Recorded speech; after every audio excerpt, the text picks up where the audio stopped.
Hello, fellow griever. You have found the Leftover Pieces Suicide Loss Conversations podcast, and I am Melissa, your host.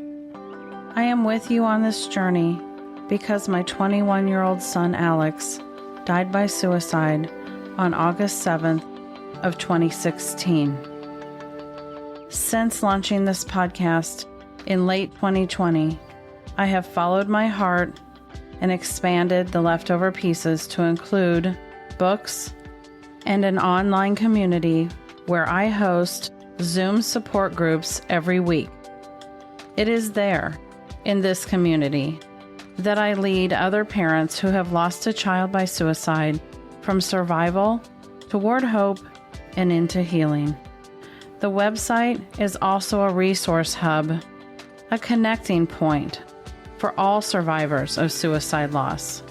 You can find me, ways to connect with me, and links to everything that I'm doing in the community on my website, theleftoverpieces.com. Know that I'm always open to suggestions and feedback.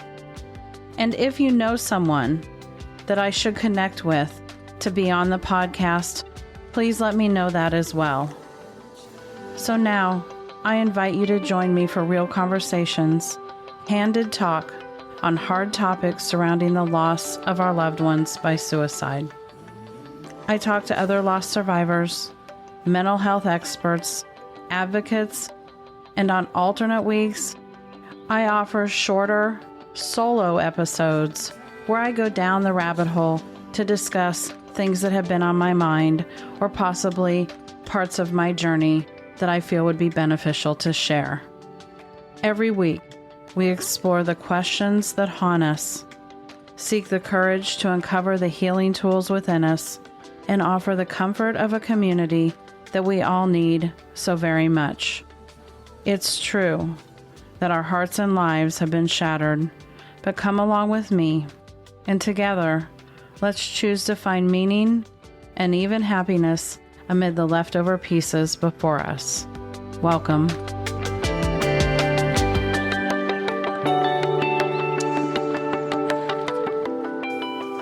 Hello, fellow grievers.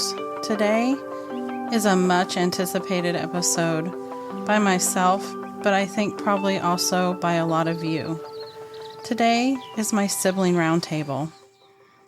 And I was privileged very recently to have a conversation with 3 siblings, all who happened to lose their older siblings to suicide within the last 7 years. Today, you're going to hear Sienna, Cara, and Parker talk, sibling to sibling, about how this loss has affected them both in the early days and in their journey as they've gone along. You'll hear Sienna talk about her big brother, Macoy, who she lost to suicide just over 4 years ago. Cara speaks of Leah, her older sister, whom she lost just over 5 years ago. And Parker talks about his big brother, Alex, who he lost almost 7 years ago. It's a dynamic conversation where they talk about their family relationships. They talk about the parent and child relationship in the early days and since losing their sibling. They also speak directly to siblings in several of the things that we talk about. Some of the things you hear them talk about was that they have just wanted someone to notice them. They know that their stories are about people's worst nightmares. And they also know that other people don't want to necessarily be a part of that, but it doesn't help with the isolation. And many of them have struggled with not always being okay themselves since the loss. People often don't see siblings, and you'll hear them talk about this in many different ways. But they also admit that taking on their own role in the family, they often allow themselves to be sidelined, and they know that they may have to speak up a bit more in order to address their own grief and guilt at times. Many people avoid the reality of how tragic our loss is, and that's no different for the siblings of suicide loss. Some of the things we talk about are if they feel like their sibling has been put on a pedestal or kind of put in a reverence position since being lost. They talk about if they're stuck and what that looks like. They also talk about things that feel very normal for siblings to talk about, how some of the things they miss the most is being able to be frustrated or upset with their siblings when they had normal squabbles, fights, or disagreements. But they also address if they're actually angry with their sibling for their suicide and how they feel about that now and possibly how they felt about it early on. They talk about misunderstanding and attention versus love. They talk about all sorts of things that I think many of us will take a whole lot away from. In the end, they actually have a special message for their mom as this episode is releasing on Mother's Day. And they conclude the episode by each giving a piece of advice. You'll hear Parker talk about what he would do differently. You'll hear why Sienna thinks that you should just talk about it. And Cara speaks as to why this loss is so very different than other losses we have. So buckle up. I think you're in for a heck of a listen. And it is a long episode. So either plan for that or you may have to break it up into a couple parts. But all of it is so worth listening to. And I think, like me, you're going to agree that we need more conversations like this. Welcome. Welcome, guys. I am super excited to be doing this podcast. Like I said, I am sitting here with 3 siblings, and we're going to have a wonderful dynamic conversation. And even though I've introduced you already, I would like each of you to take a moment and introduce yourself. And then follow that with your lost story, whatever that means to you. And I would like to go ahead and start with Sienna, if you don't mind, Sienna. Hi, thank you for having us. I'm really excited about this because I haven't really talked about it in a while, so it's good. This is definitely needed. Okay. Hi, I'm Sienna, and so I'm here honoring my big brother, Macoy, and he was 2 years older than me. Now I've out-aged him, and he passed away by suicide in 2019, February 11th. And he was in Washington State at the time because he was in the Navy. So he was like traveling based on his station, wherever he was stationed is where he went. And his last station was Bremerton, Washington. Never been to Washington before, neither of us, any of us. And a couple days before he passed, my parents were going out there to visit, but also Dad had some work out there. And my parents were going out. I wanted to go out, but I didn't because I was in school, in college. And I have like regrets about that, but it's fine. And so they went out, and a couple of days later, like they were trying to get a hold of him because the last time we talked to him was the night before that they flew out. And we were at a Bible study and we were talking to him on the phone about what was going on. His command had reprimanded him for asking for help. And so he was going to the brig for a couple days, for 25 days, I think, because he cursed them out because they took away his leave. He was going to stay with Mom and Dad while they were out there to get a little bit of emotional boost from family support. And so now they put him in the brig, and he passed away. That was a Thursday night that we talked to him. He went Thursday night, and then he passed away sometime between Sunday and Monday morning. And my parents were out there. They got a call, which if anyone has ever seen any like movies or anything like that with military deaths, usually they send someone to the door. That didn't happen. So they called them, told them, and then once they found out, it was, I think, 6 p.m. in Washington, so about 9:30. So they called some family members back here to come talk to me. They gave me the phone. They got here around like 10:30 at night. And I was like, why is someone at my door at 10:30 at night when I'm home alone?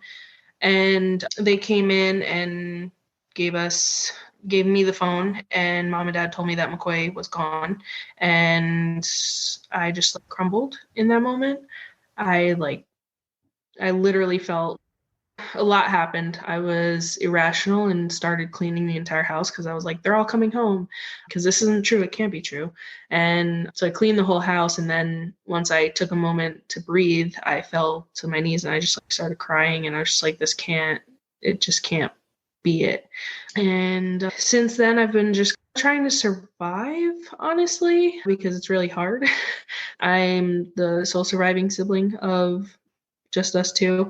And so that's definitely been hard because there's no other siblings to lean on for support with this. So I either have to go to my parents or find someone outside of that. And it's hard to talk to people about it. So I appreciate that we're here and talking about it now. And yeah, we're just over 4 years out now. And the first year was like a fog. And then now I'm just kind of like getting out of that fog a little bit just now. So yeah, I'm not sure what else you want me to share, but No, that's great. Thanks. I appreciate that. And we'll have plenty of time to talk about all of this stuff. So thanks, Sienna. I really appreciate you sharing that. Cara, would you go next, please? Sure. My name is Cara Perkins. I lost my sister in 2018. She was my older sister. Kind of like you, Sienna, it was kind of like a movie.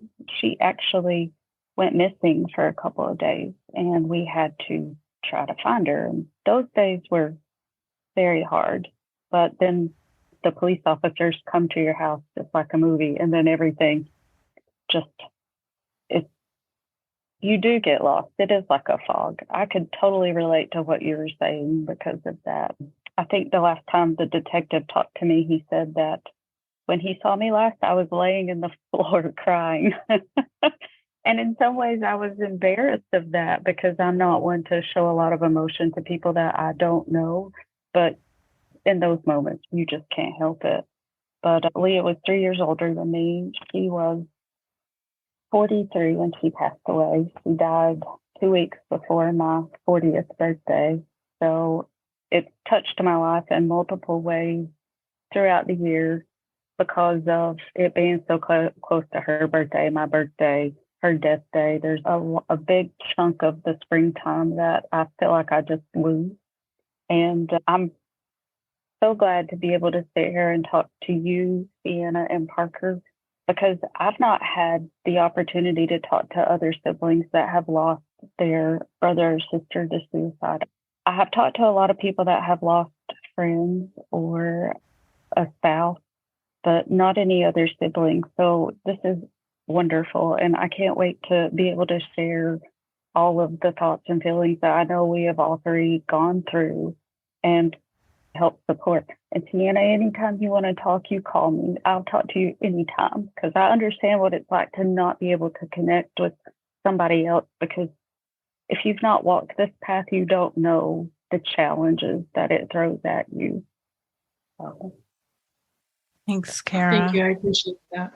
yeah.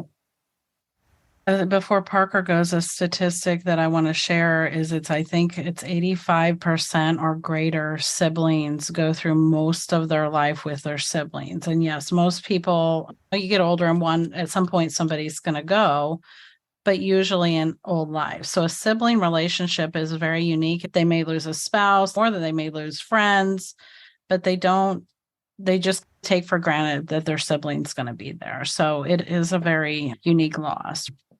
Parker, would you introduce yourself? Yeah, hi, I'm Parker. As many may have heard of me before because I am Melissa's son. I lost my brother in 2016. I was actually just a month before my birthday, my 19th birthday in August. And so I was 18, almost 19, and my brother was 21 at the time, so about 2.5 years older than me. And he was actually in Kirksville, Missouri, which is northwest Missouri, and we're in western Missouri in Kansas City. And he was in college at the time at Truman State University, and he had lived there at his fraternity. And I actually got a call. I was supposed to go see him that week. So it's a little bit relatable to Sienna's story, and the fact that I was supposed to be seeing him right at the time that he passed. I was actually supposed to be down there a couple days before it happened, but I had work. And so I pushed it off a couple days, and I was going to surprise him with another friend of mine whose brother was my brother's best friend. We were just going to drive down together. And then I ended up going to meet him. And the next day, the day before I was going to go down there, I got several calls from them that were very weird. And I don't think they had already known, but I don't think they knew how to tell me. And on the last call, they finally just told me right away. And I was actually driving to go see a friend before I had work that night. And while I was on the road, they told me, and I just remember thinking it was some sick joke, just like you see in the movies, like you guys said. Thought it was a sick joke and ended up feeling like it was a horror film, basically. I kept driving, and eventually it hit me that I needed to turn around, and because if I was getting the call and I didn't get the call from my mom or my dad, then I figured they didn't even know. And I knew that communication was odd with my parents in the university because they had gotten a divorce a year or two prior. And so I somehow was the first one to find out, and that really freaked me out. And it probably took me 20, 30 minutes, maybe more, because time is blurred then, and to actually go inside, get out of my car and go inside and tell my mom. And that was one of the worst moments I could ever feel, ever experience. So it was really bad there. But other than that, I can touch on the details as we go on to the conversation. Yeah, thanks for sharing that, Parker. Yeah, hearing the news was the worst thing that's ever happened, but right behind it is knowing that you had to tell me. The pain that I carry for that is pretty immense, because that's just not something you should have to do. But yeah, so we didn't have the police or anybody. They were trying to figure out, like Parker said, where they were trying to put all their ducks in a row of how to get the police in the different cities that everybody lived in to. And the kids apparently at the university were afraid in the meantime that we would find out some other way. So they had called Parker and told them. So it's just, in today's world, it's weird how information disseminates sometimes. And yeah. So I know I told you guys before we started, so I want to tell everybody that's listening, we're going to break this up into the first half and second half. I want to talk a little bit about first. Let's talk about the parents. Let's talk about that stuff. And then the second half, I want you guys to talk more specifically sibling to sibling to other siblings. So the questions will be more geared towards that. The second half, that way we're not bouncing around back and forth between the two. So I want to start by having you guys address something that I know comes up an awful lot with parents and with siblings. And I'm interested to know if this continues or if you experienced it at all. But in the beginning, a lot of parents and siblings say that when they meet people out in the world, whether that be at a family function or out at the grocery store or at church, wherever it is, that often they walk up to the sibling and the first thing they say are, "How is your mom?" or "How's your mom and dad?" They seem to negate your loss at all. They don't say, "How are you doing?" I've heard that said over and over again. And I know that's really common in the beginning, but I want you to each speak to whether you experienced that, whether you still experience it if you want to, and how you've handled it either then or now or both, because I think it's really important that there's a differentiation between the loss of your parent's child and the loss of your sibling. And so I'm interested to hear you guys talk about this topic a little bit. Would anybody like to start, or I can just pick if you don't know if you'd like to start? Cara, would you like to start with this? Yeah. I have experienced that a lot, especially in the beginning. Most people that I know would ask how my mom was doing. And it's funny that we're talking about this because I just got back from the furniture market. And after my sister passed away, my mom would come and stay with me while I was at the market. We didn't really want to be separated. My family is very small. So it was me and my mom and my sister. Like, we were the core unit. And so a lot of the people I work with got to know my mom too. And they still ask, "How is she doing? How is she holding up?" But when they talk to me, it's almost like they've forgotten that I lost someone. In fact, I had a conversation with one of my coworkers, and he was like, "Oh, I forgot about your sister." And I know that's probably very common, but to me, it seems like it is the single biggest thing in my life. Outside of getting married, losing my sister was the biggest thing to happen. So I think, how could you have forgotten? But I couldn't tell you over the past 2 years if anyone has asked me how I was doing at all with it. And of course, I am from the South, and we're in the South, and people don't like to bring up the topic. It's very uncomfortable for them. We're in the Bible Belt. Some people have a different viewpoint on it. So, yeah, it's hard. It's hard because sometimes you want to be like, someone please notice me. Not that I want to take that away from my mom because she's an amazing woman, but sometimes I just want someone to ask me how I am. And I know that you and I've talked about this a little bit before, and it probably is difficult being a Southern woman, right? To be bold enough to say, let me tell you how I'm doing. Do you ever do that? And have you ever done it? No. I have not. No. The only people that I really talk to it about would be like my close friends. Of course, my husband and me and mom talk about it, but there's a couple of people that I work with that I'm very close to that they will ask me. They've known me long enough to know that they can ask me and that I like talking about it. And I would love to always talk about my sister. And I like to tell stories about her because to me, that's how you keep that person alive in your life. But no, I'm not bold enough to say, this is how I'm doing, or let me tell you how I'm doing. Maybe one day I'll get to that point. I don't necessarily think you should. I just wondered, but it's hard. It's hard to figure out how to do that. It is. For sure. Yeah. And some people are not prepared for that conversation. If you blindside them with it, they don't know how to react. And then you feel like an elephant in the room. Yeah, that's true. Uh-huh. Oh, thanks for sharing that. Parker, do you have? Yeah. I think I can mirror a lot of what Cara said at first, especially for several years. Those are the main questions I got. How's your mom doing? And, I would always reply, she's as good as she can be, which is, she's not good. I think a lot of parents, pretty much all of them probably are stuck in that state pretty much.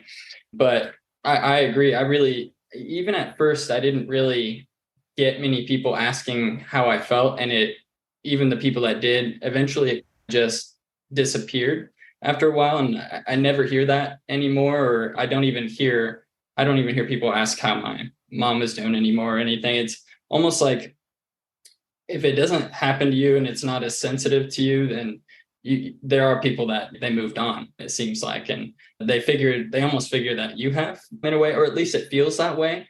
And I think a lot with my situation specifically, I feel like I always seem like I'm fine because I don't like to show emotion, especially negative emotion. I like to be positive, and I don't like people worrying about me at all.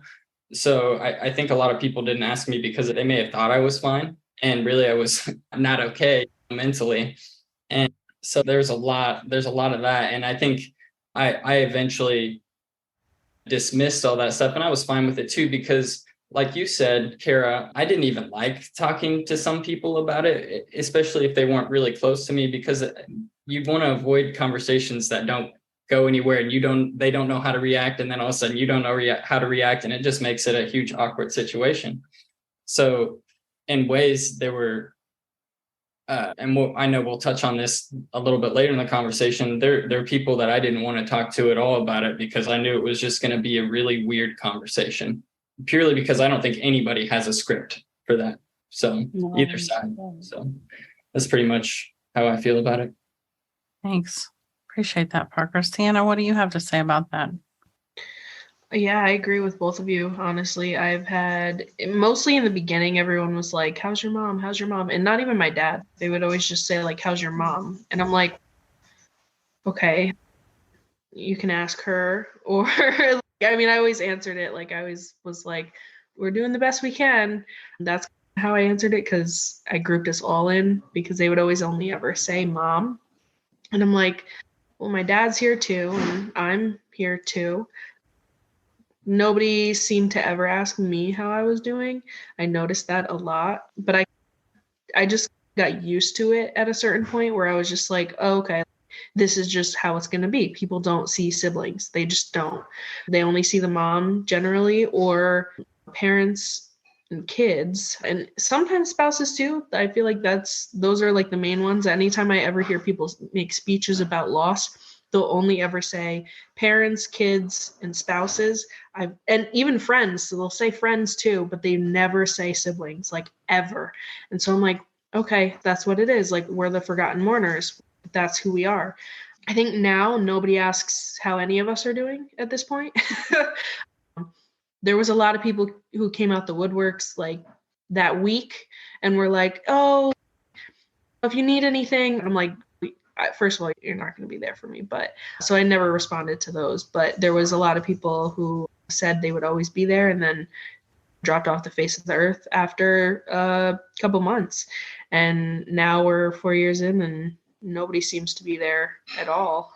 I don't know if we can make all the excuses in the book, like they just don't get it, or they don't want to hurt our feelings by talking about them, or whatever the case may be. But honestly, I just think it's people avoiding the reality of how traumatic our losses are and not being able to grasp or not wanting to grasp it, because like our stories are people's worst nightmares, I think. And so they don't want to talk about it because they don't want to be in it, whether it's through us or not. So that's definitely something I have noted. And especially now, there's nobody that asks really, unless I reach out to people. Like, people don't reach out to me anymore. And even if they did, it was never for me. It was for my parents. How's your mom doing? So yeah, that is definitely something that's huge that I want to, if you, like, for your listeners, if you know a sibling, reach out to a sibling, because we're not okay. We're never gonna truly be okay again. And I think that it's important to reach out to us, because a lot of us do that, like you said, Parker, have our feelings like hidden because we don't want to show it. We still need people to ask us or like to at least be there and acknowledge it, because it's still here. Like, it's still hurting. It's not ever gonna not hurt. So yeah, that's my piece about it.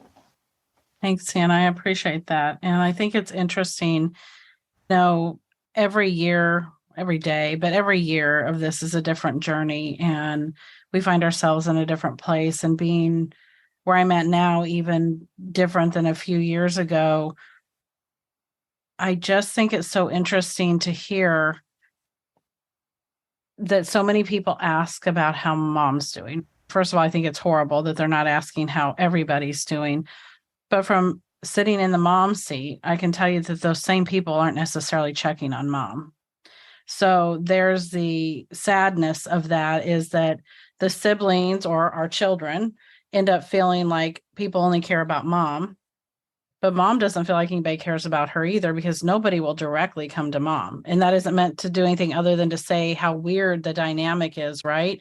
So on some level, you all probably feel like mom's getting all the care, and mom's getting the care through you, but the same people don't even have, it's like they're using you guys, which makes us upset, right? They're using you guys as almost a way to make themselves feel like, I've checked on them. I've checked on that family because I saw Sienna or Cara or Parker at the store. And I checked. I said, how are you doing?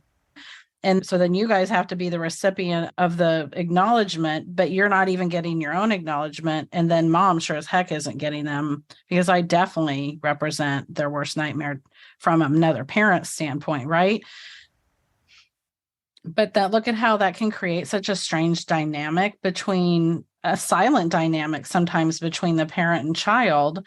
And that takes me into that next question, is then I want you guys to talk a little bit about how you might feel that your sibling who's gone now has become they're a little bit on a pedestal. They're a little bit sainted. They're the ones that maybe you feel like are getting the attention, so to speak, especially maybe in early years. I'm curious to know if that feels like it stays the same way.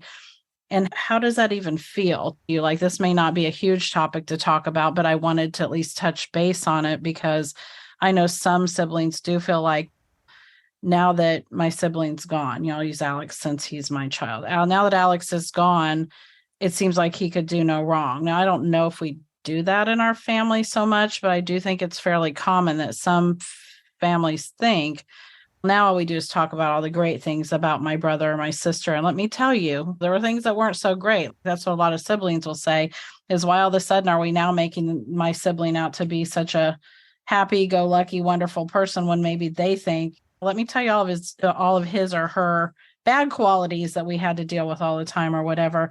And I think that kind of goes hand in hand with what we were just talking about, is it just further wedges into the sibling's heart that now I've got this sibling that's taking up all the attention.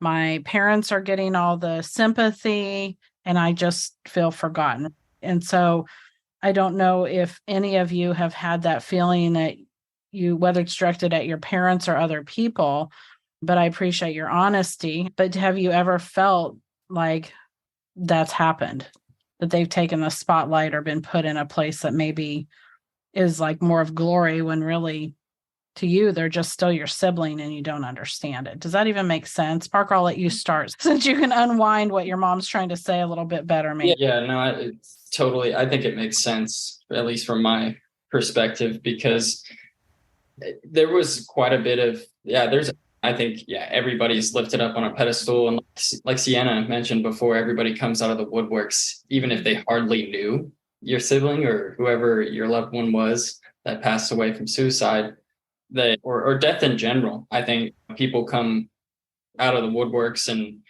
have nothing but great things to say. And I think they're just sad in the moment. But I also think a lot of that is it's attention toward them. And in my case, I didn't really, my brother he was a good person, very hilarious. And I mean, I think all of his negative qualities are also, they're not really negative in a way. It made him dumb funny. My brother wasn't dumb, but he was like funny dumb. And he embraced that. Like he did dumb stuff that was hilarious and that most people would be embarrassed about. And he was not embarrassed. That's why it was hilarious, because he didn't care. He just didn't care how people felt about him. So it was hard to say something negative about my brother, because in real life, he wouldn't have cared. So it truly, and I'm the complete opposite, which is crazy. My brother is very much an extrovert and I'm an introvert. So I can't relate to the fact that I feel like he was put too much on a pedestal, but I do know that there were family members in my family that were not upset about it, but they definitely felt like there was too much attention on the fact that he's gone. And, as you try to understand why they think that way, it's tough, because I struggled with the fact that I don't know why he's gone. He's completely gone. So the only thing we have left of him is to talk about him. And I more struggle with the fact that there were people in my family that thought my brother was being put too high on a pedestal, not even being praised or anything, just more of that his death was getting too much attention. And I don't know if a lot of it was, there's some traditionalists in my family that might disagree with his decision. And meaning to end his life, suicide, right? That's what you're talking about. Yeah. His decision to end his life. Yes. That's exactly what I mean. Or I didn't know if that's what they were upset about, or if it was the fact that it was taking attention away from their way of life. And instead, the way I thought was, my life is forever changed. Like, it's never going to be the same. So I don't understand why we can't keep talking about him and talking about the great memories, because that's really all we have left.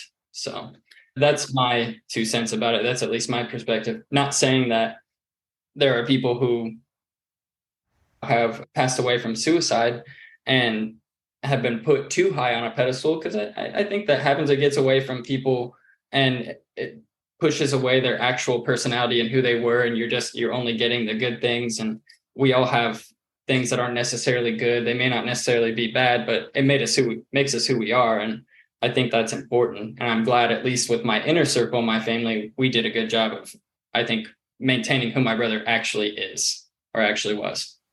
Yeah. It's funny because to hear you say some of this stuff, Parker doesn't even realize it. But when he reads the chapter in the book that just came out about his brother, a lot of what he said is spot on with what I said. So obviously we had a pretty accurate depiction of who Alex was. And I hadn't thought about it too much until, and not to mean that I'm not conscientious about it, because I think I have been, but until I thought about getting ready for this episode, I hadn't spent much time thinking about whether this whole question of putting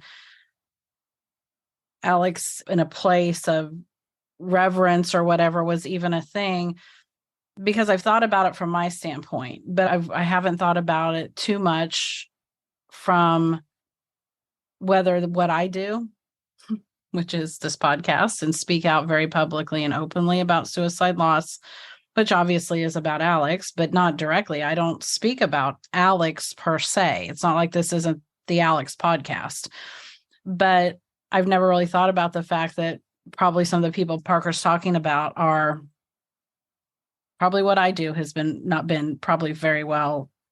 I'm sure there's a perception that I'm not moving on, when I think actually that's exactly what I'm doing. I'm moving forward, because there isn't any moving on. Let's be clear. Mm-hmm. And I know you're all, that nobody can see, but you're all shaking your heads. We're not moving on from Leah or from Macoy or from Alex. We're not moving on. We're learning to move forward. And my goal is to help teach other people to move forward with this as well. But I also know there are probably people that think this is my way of being stuck or something. And so I just don't even think about that, because I just don't let that kind of thing bother me, because if I did, I couldn't speak out. But I hadn't really thought about, because Parker and I have such a good communication. I don't ever like it. Yes, he's been on a few of my podcasts, but it's not like I call Parker all the time and immerse him in what I'm doing, or this is my thing. This is how I remember Alex.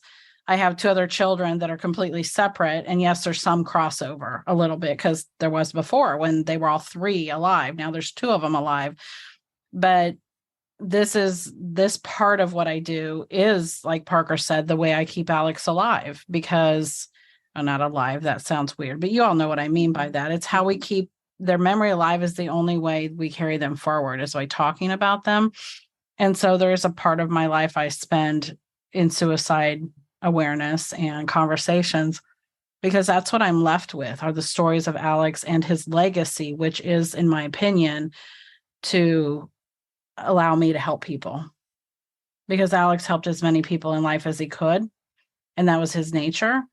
And I hadn't really thought about it from that standpoint, but I'm okay with it. I'm okay with whatever people think, because I know where I'm at. But Cara, how do you feel about this topic? You and your mom and Leah were so close that you may not have felt a whole lot of this, or have you?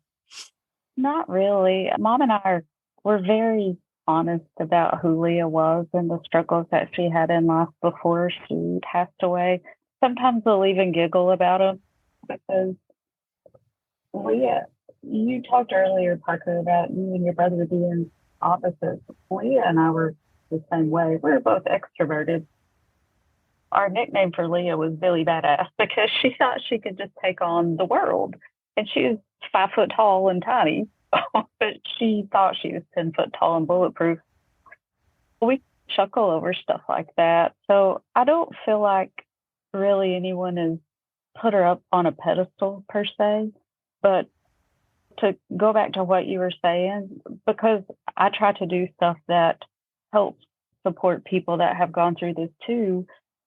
And I could see where people might think that it's you being stuck, but it's just another facet to your life and your personality. It's not being stuck. We're all stuck, really, if you think about it. But the place that I've really seen the biggest change in my family dynamic with the loss of Leah is holidays.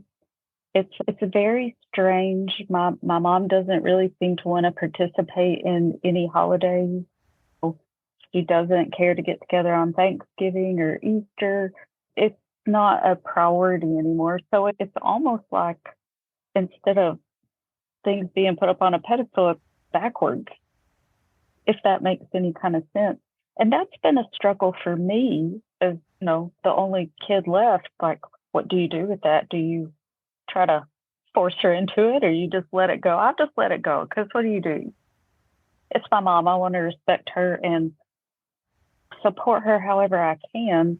At some point, there probably has to be some honest conversation about stuff like that. So, yeah, I think that goes together with this, because if Leah were still here, that would not be an issue. Those wouldn't be things that we deal with or that I deal with. Yeah, that's fair. Yeah, thanks for that. That's fair. Sienna, what say you? Honestly, this one's hard because with our nonprofit, I feel like sometimes it can seem to others like we put Macoy on a pedestal, but I don't think by any means in our own house we do. I think we talk about the realness of everything, but I also feel like with what we don't necessarily bring out any of the negative things because we're trying to help people. So we try and keep all the positives on the forefront. But I also don't think, I don't know. Sometimes I feel like it is hard because I can't necessarily talk to too many other people about the more real stuff because of the nonprofit, because it's like, we don't want anyone to like look at Macoy like in any negative light. We see him as like the full him, but if other people, I don't know, it's hard because we don't want anyone looking at him negatively. We don't want to talk negatively of him, but also it's like there is some reality of that. And some of the things, like, I miss being frustrated with him. That's one of the things. I'll see people talk about their siblings and they're like, oh my God, this is so annoying. Like, I did this today. And I'm like, I wish I could be frustrated. It's weird. Like, one of the things that we miss that we never would have thought we missed is like the angry moments, the fights, literally when we were kids, we used to fist fight. Like, it was bad. But as we grew up, we grew closer. So I don't know. I feel sometimes it's hard because we can't really talk about the not so great things. Like when he went into the Navy, they basically I don't know how to say that without like, he became an alcoholic he went in at 18. So he became an alcoholic at 18 years old, being in the military, doing funeral services every day, 6 to 8 of them on one of his details for about a year, maybe a little over that. So it's like he got post-traumatic stress from doing all of these funeral services, and then a traumatic brain injury on top of that. And there were a lot of hard times prior to that too, prior to going into the military. We struggled. He was a wildfire trying to go everywhere. And we were just like, just sit down for a second. Just think about this before you do everything. But sometimes I feel like in public, we can seem like we're putting him on a pedestal, but I don't think that we do that necessarily in the house. It really depends on who we talk to. I don't think I have a whole lot of people to talk to about the harder parts because there's not a whole lot of people that I stay in contact with from prior to losing him, or people who have met him and known him prior to losing him. So it's hard. I only really have my parents, and it's hard to talk to them about it because it's hard to give all of us the space to grieve at the same moments when it feels like there's too much space taken up by them, so I can't have enough space sometimes. Yeah. But I don't know. We do talk about the hard stuff too, but we try to laugh more. I feel like we definitely need to talk about him more outside of the nonprofit, because I feel like we're constantly doing it at the nonprofit and like Right. over and over and over. But then it's okay, but what about him? Like, who he actually was, like the funny person he was, the caring person he was, the putting himself at risk to make someone's day because he would run around in a banana costume and just like random days of the year playing basketball at our pastor's house in a banana suit. Those are the things I like to remember, but it's also like there are other things that we need to talk about more too. I don't know. Maybe some people feel differently, but I don't know. Yeah, and I can piggyback on that too. I think a lot of people mistake like us sharing our or expressing our love for our siblings, or even like, mom, you do a Facebook post or something like about them or something, and we're really just sharing our love for them, can be mistaken for putting them on a pedestal. Easily mistaken, when really we're just expressing our love. And I think that can be misunderstood. Yeah, I didn't think about that until just now, that people that follow my personal stuff and people that follow my leftover pieces stuff, which is different. It's very different. And a lot of it, I don't do a lot on my personal Facebook or personal Instagram. And so I feel like that's very normal. It's very what it should look like at this point. On my kids' birthdays, I acknowledge all of them. That includes Alex's, things like that moms do. But probably some of the people Parker's talking about follow me on both. And so my leftover pieces is about suicide loss. So my social media team is going to have Alex highlighted on there as part of what's happening, because it's for this world that I'm in here. But it's funny, probably some people mistake that as Melissa's putting stuff up about Alex every week, or about, it's because you're following leftover pieces. And that's meant for suicide loss. That's interesting how that can, he's right, it can look that way. But the reality is my other two kids are living their life. They're there in glowing person. They're there at the holidays, they're there, whatever, with these same people. Alex isn't. So you don't have to follow social media. If it bothers you, just like quit following somebody. If they think you're putting too much out there and they're uncomfortable with it, they don't have to follow, correct? So I want to stop for a minute. I want to and just let Sienna answer this question really quick, and you don't have to go into a lot of detail. And then I want to see what the other two of you think about it. But have you ever found, or are you angry with your sibling? Are you angry with them? Because you said you miss being angry at him in a daily thing, like that we can't be angry, we can't be happy, we can't those things. But are you angry with him? Honestly, I don't think that I can be entirely, because I have struggled with mental health myself. So like I know how hard it is to fight it on a daily basis, even more so now since losing Macoy. So I've been there. I've been in those moments of I can't do this anymore. I've been there. So it's hard for me to have anger towards him about it. I'm definitely like, I get frustrated over things like, damn, like you would still be here for this. I don't know if I'm like actually angry at him per se, because I get it. But also there's a lot of other emotions that go along with everything else that goes along with the loss. Mm-hmm. Because I'm like, it's hard to be angry at someone that you can understand. Yeah. Because I get it. I've been there multiple times throughout my life. I've been in that moment of that moment. So it's hard to be angry with him for that. But I do definitely feel those moments of frustration with, you're not here for this. And it's not like it was an accident. Like, it's not like it was a health issue. Technically, it is a health issue, but I just mean it wasn't like a heart attack or cancer or something different. It's like you could still be here, but I don't know if I'm angry about it. I'm more hurt by it, I think, than angry. Well, but some of that's about evolving with how you think about mental health. And some of that's because we all carry some of these until we live in this world. And until we get to a point of education with it, it is easy to say he didn't have cancer. But this wasn't Macoy in his right mind. So it was illness, whether it was acute illness or chronic illness, it was still illness. So whether it was the snap of a mind in a few moments, or whether it was a culmination of something that was bigger, it was still an illness. But that just shows that we all carry those societal biases with us a little bit too, because it makes it hard to say to other people, this deserves the same attention that if my sibling had died by cancer.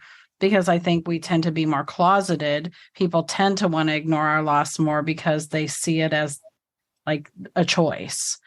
And I always say Alex didn't want to die. And I still believe that. Alex made a choice that he couldn't take back in a moment when his brain wasn't well and he had not been well for a while. And we didn't all understand the depth of that because mental health is so hidden. But it wasn't like he wanted to die. And I do think that's a discussion for another day. I don't think in this room, and for the most part, suicide that's with younger people, meaning not somebody that's 95 and in pain and dying, but most of the time when you're dealing with younger people, you are dealing with a mental illness, whether it's acute or chronic. And that's where people get caught up in the semantics of it. But it wasn't his choice as much as the world wants us to believe it was. And I don't know that we don't have to go into all of that, but it's very difficult for us to untangle our emotions from that sometimes too, is what you're saying. And I agree with you. Cara, what do you have to say about some of that? And I know we've talked about different things and you don't have to address it all exactly that way, but what do you think about some of what we've been talking about? Are you angry? I have been angry with my sister. I do agree with what you're saying, that she didn't want to die, but she didn't want to continue the way she was. And she had battles with mental illness, depression for most of her life. And she was about 14. But for us, it was a complete shock because we didn't realize that it had gotten that far, it had progressed that far. So I understand exactly what you're saying, Sienna, because I can sympathize with her.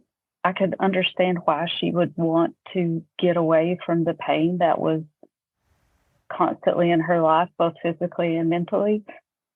But the parts that make me angry when I get angry is when I look at my mom and the rest of my family that is aging, that is not healthy.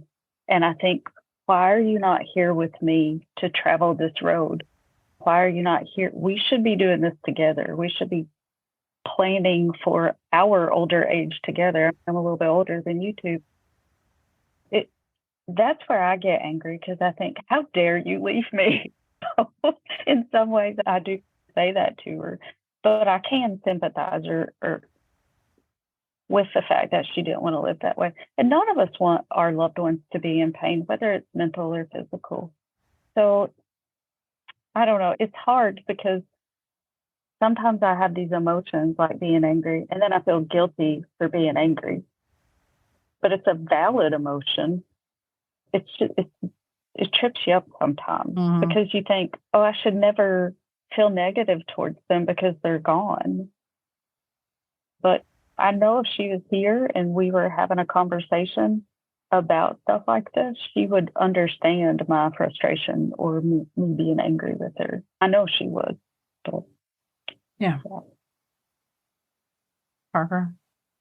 I actually relate to both of how you guys just described that. In general, I feel more like how Sienna was describing, which is I'm not angry with my brother's decision. If anything, I feel bad for him. I really feel bad. And it's more of wishing I would have done things differently before. But there are times where when I'm going to a family event or like a holiday or something on my father's side, biological father's side, me and my brother, and my siblings have never, my brother and my sister have never had a good relationship with our father. It's been very conflicting throughout our life. And so it's always frustrating going to holidays, or it's always anxious. I'm always anxious going over to that side of the family. And there are times where I'm angry, where I'm like, man, I have to do this alone now forever. And I'm pissed at that fact, but I'm also somewhat angry at him. And I do end up feeling guilty for that eventually too, because I generally feel like I don't think I should be angry. And I still feel that way. I don't want to be angry at him. But yeah, there's times where I'm like, man, I need you to help me get through something right now, because he was always my older brother, like my guide in a way for life. And now that he's not there, it feels like there are often times where I feel completely lost. So I get a little bit of both of those feelings.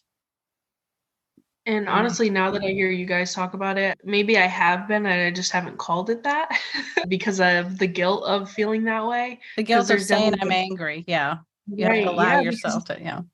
yeah, it's like how can we? But then it's also like how can we not either? Because it's like you're saying, like there's all of these times where they should be here for.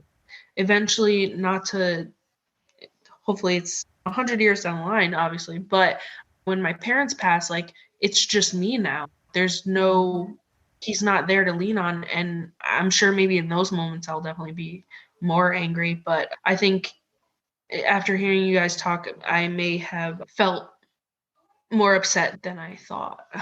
Then you've allowed yourself to, maybe. Yeah. Yeah.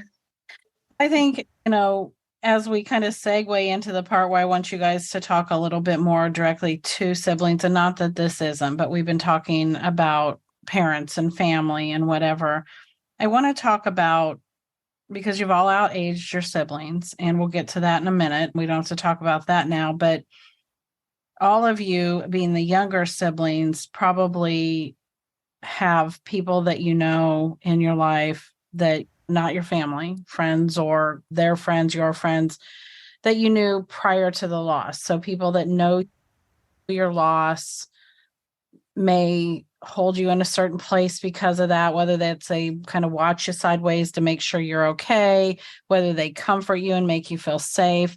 I'm curious to hear you talk about the before and after piece of whether there's any, and maybe you haven't thought about it. This will be interesting to see, because Sienna, you said you hadn't really thought about some of this, and then you hear it talked about and you're like, this might be something I need to talk about, which is, this is a thing with siblings, right? They a lot of times compact their grief a little bit and maybe don't attack it as head on.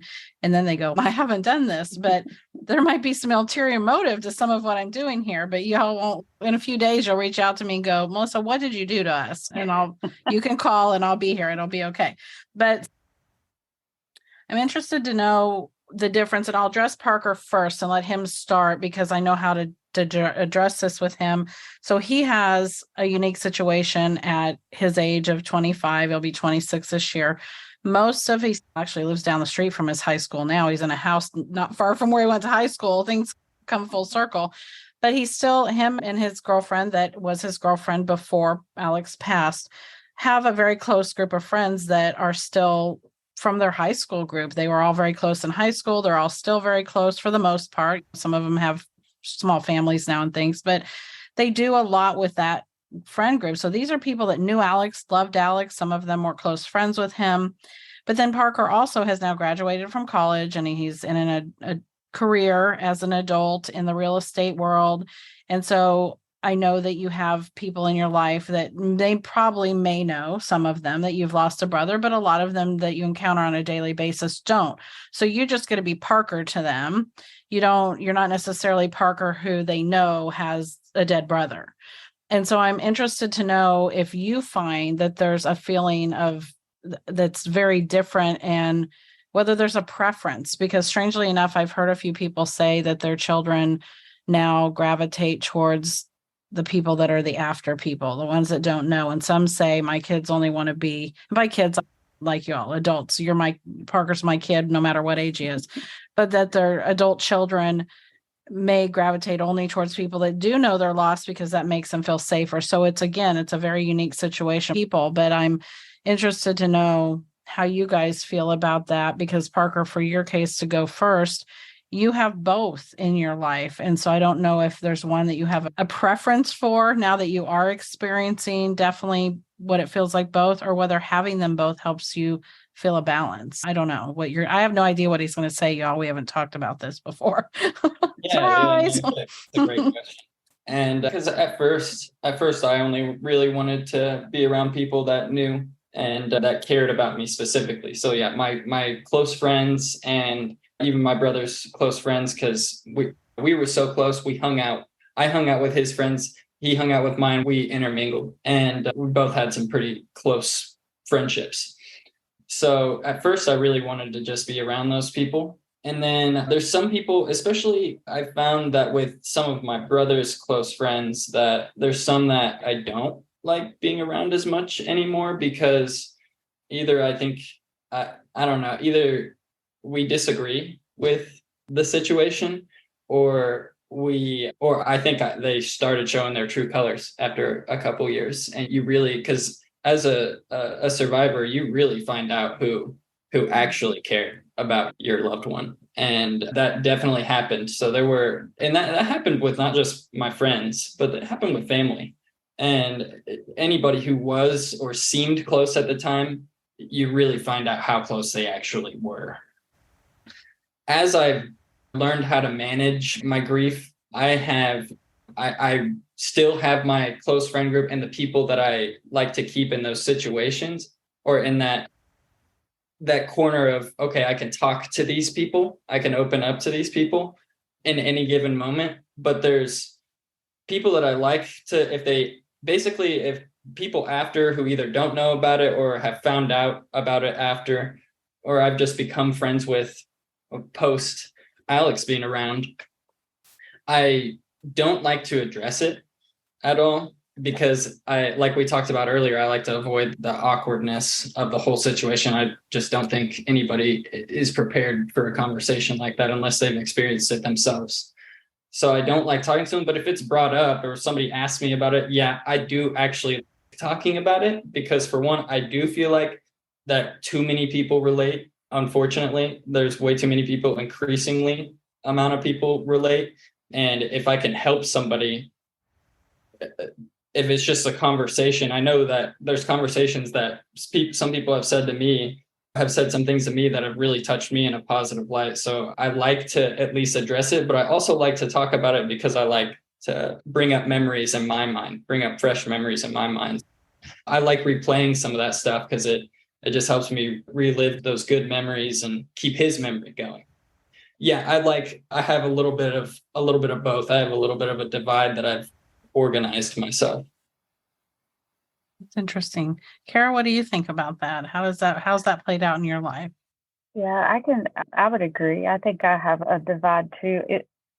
I've been blessed to have some friends in my life that knew my sister and have been in my life for 25, 30 years. And those people, on the anniversary, they reach out to me. On my sister's birthday, they reach out to me. They constantly make sure that I know that they care about me, they care about her. And those people are invaluable. But I do feel like after we lost Leah, some of the friends that I had in my life, they just disappeared. It's like it drew a line, and those people are just gone. And I don't fault them for it. But you're right. You do find out who actually cares about you and who actually cared about your sibling or your loved one whenever it happens, because I grieved the loss of those friends too a little bit. But in the end, I realized that if someone can't understand the person that I have become after I lost my sister, then it's okay for them not to be around, if that makes sense. Sometimes you just have to let people walk out of your life. But luckily, there is of wonderful people that I have in my life that cared very much about Leah, and we've stayed in touch, and we continue to talk about her and bring her up. So it's a little bit of both for sure. And as far as talking to new people about it, I'm strange, I guess, because every day I wear a bracelet with a semicolon on it.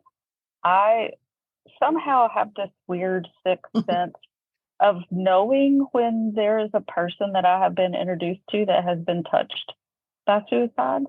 And I tend to just tackle it like head on. I just go straight into a conversation and start talking to them about it. And it's been an amazing journey to see the people that actually have either been touched. A nurse the other day at the doctor's office, she and I got to talking, and she said, I tried to take my life in high school. And I said, well, I sure am glad that you're here, because I need you to take my blood pressure. And she chuckled. But it's great to be able to start that conversation. And there's been so many, even strangers, that I've just hugged and talked to about, because I don't know, I guess I don't have any kind of filter when it comes to it, as far as being able to share that in my heart and share my sister with them, because, it, like you were saying, Parker, it's just another way to keep her memory alive and to keep her still reaching out through me to other people. Yeah. I just tend to go for it. And sometimes I get awkwardness and sometimes I don't. Most of the time I get hugs because I'm the one hugging the people to try to comfort them. But yeah. I'm wearing one of your semicolon bracelets now. So thank you. Thank you. That's awesome. Yeah. I wear one every day, and it's funny since I started making those and I wear one all the time, how many people that I have talked to and noticed that had semicolon tattoos. And I met a guy at a restaurant. We were all eating for dinner for work, and he had on a military memorial bracelet, and I tapped it and said, I noticed your bracelet. And he said, yeah, it was my best friend. He took his life. And so we got to chatting, and I said, give me your address. I'm going to mail you one. And so I made him one in honor of his best friend and mailed it to him. And honestly, that's my main goal with doing stuff. And that's one of the reasons why I do just hit the conversations head on. It's strange to me that I can do that, but it totally would be out of my comfort zone before Leah passed away. There's no way I could have done that. So I feel like it's a little bit of her coming through. Yeah, it probably absolutely is, because I know Alex it's definitely comes through Parker in a lot of the things that he does now, and he's talked about that before, but I see it as his mom, that it sounds like you're doing the same thing, that you're taking a lot of the strength from her and even some of her personality and allowing that to flow through you. And that's part of how you're keeping her alive with you, with our memory and walking forward with her. And that's what I know Parker does too. Sienna, what do you say to this? Oh man, this one's hard. Both Macoy and I have struggled through school. We were both bullied really bad, hence where a lot of our mental health issues started in middle school and elementary school, as early as elementary school, all the way through high school. So there's very few people that I talk to still from prior. From high school, there's probably less than a handful of people that I could count, that I still talk to. And even then it's more of every couple months here and there, a hi or something like that. It's not too often, but I also know that some of them I could go to if I needed to. They're in the back of my mind of, okay, this person I know I can talk to about this. If I really need to, I'll reach out to them if I want to talk about something related to Macoy, because they knew him, met him, and it's not just me talking about him, it's us both understanding who he was as a person. And then there's one specific who, now lives down the street, Donnie, our best friend, both of our best friends. We grew up in the church with him, and he became like a brother to both of us. And I still talk to him, but he's busy with his own life, so I try not to talk to him too much about it, to avoid putting him into a negative spot, because he's really struggling too. And I'm trying to not push anything that may trigger him in any way, because he's not doing well with it. So, I do have a couple people, mostly my parents, because other than Donnie McCoy's supposed best friends fell off the face of the earth that same week. One of them, which here's where more of my anger comes in. One of them carried the casket, and I've never heard from him since, except on accident when I accidentally saw him in public. And it's just, oh, you were his best friend. Got it. You're gone now. You're just not there.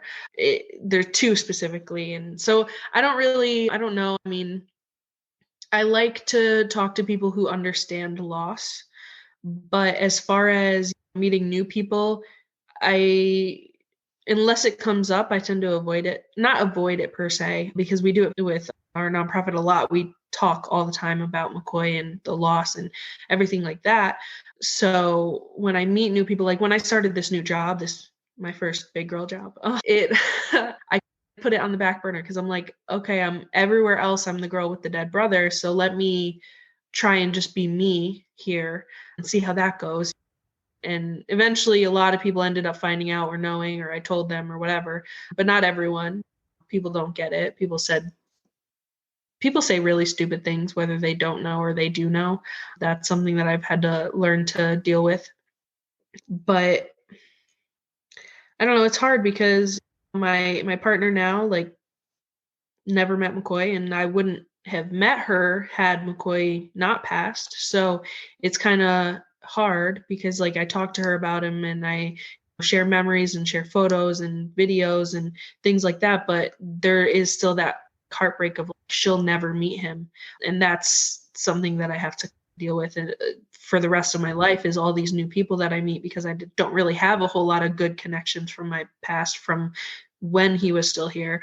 They'll never meet him, and it's all comes from me and what I say, what I share, which is hard too because I have a very bad memory. So especially since losing McCoy, I'm like, my memory's gone. Like, I don't remember any. It gets really bad, which is another thing I've had to grieve too, is my memory, because it's not there anymore. I don't, like, there's very few things that I remember about my childhood growing up. High school is more of the most of what I remember from my childhood is high school, bits of middle school and elementary school, not too much. Most of those people, most of everyone that, I don't still talk to, disappeared. So there's that part of it. But all of the new people that I talk to, it depends. I gauge it person by person, because if one person I can tell, oh, I'm not going to talk to them about this, but then someone else I'll be like, oh, okay, like, I can talk to them about this. It really just depends on the people. And I think I'd like more people to understand. I don't, because I don't want anyone to have to go through this, but I want to talk to more people who understand. So I've been doing that more lately, trying to reach out and see if there's support groups and things like that, because especially with TAPS, they have a suicide seminar for military suicide loss. So I'm hoping to go to that October, I think. It's a couple days, and meet more people, because it's hard to find, for me, I've found it's hard to find people my age who get it. And so it's hard to exist it's hard to exist around people who don't get it, because they just don't get it. And then I'm like, oh, that's a thing that a grieving person knows that a non-grieving person may never understand. So it's hard. I just gauge it day by day. You accidentally went into the next thing I was going to ask you guys, which is, I find that moms feel very alone, and yet when they are willing to, most of them have sought therapy of some sort, because this is so all-consuming that you have to, on some level, at some point. Everybody doesn't do it as quickly or whatever. And a lot of times moms will say they've been to therapy or support groups or whatever. It's very common for me, especially in the first 5-ish years, to hear siblings, sometimes even 10 or under, to hear siblings say they haven't done a lot. They don't know where to start, or they haven't. So I'm curious to know what any of you have done to actually address your grief. And meaning, it may be, I talk to my friends, I talk to my significant other, I talk to my family. I have gone to therapy. I go to support groups. I've heard siblings say they can't find support groups. So I'm interested to know if any, all, or none of these things have been a part of your, I'm just going to call it your active grieving journey, because we all have grief. There's two things that occur with suicide loss, and especially suicide loss inside of your family, right? And I'm not diminishing friends or any of that, but when it's your sibling or your child, so your nuclear family, there's two different things, and they tend to get overlapped, and siblings tend to tuck these away because they're dealing with all the other layers of the family stuff that we've talked about. But there's healing your trauma, which is a lot of what's happened, like your memory and stuff, Sienna. It's your memories are there. They're just tucked away right now. And then there's grief. Your grief is going to change over time. But I would argue that it's always going to be there, because grief is just love with nowhere to go, because your person isn't here anymore. So you're going to grieve the loss of your sibling for the rest of your life. Hopefully you'll grieve them healthily, right? There's a difference between healthy grief and not healthy grief. But then healing your trauma is a whole different thing. We can heal trauma. Okay, so that's different. And so I'm not necessarily talking about trauma healing, because that would be a whole episode.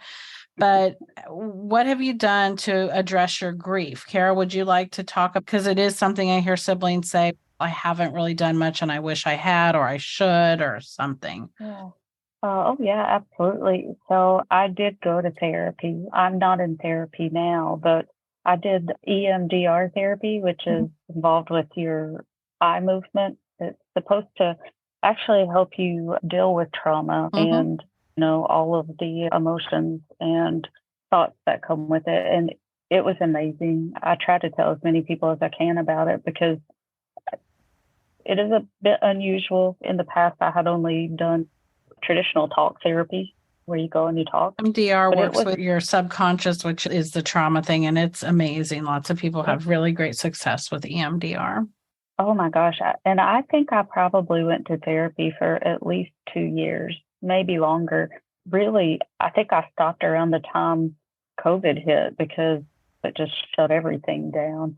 But I did do that, and that was wonderful.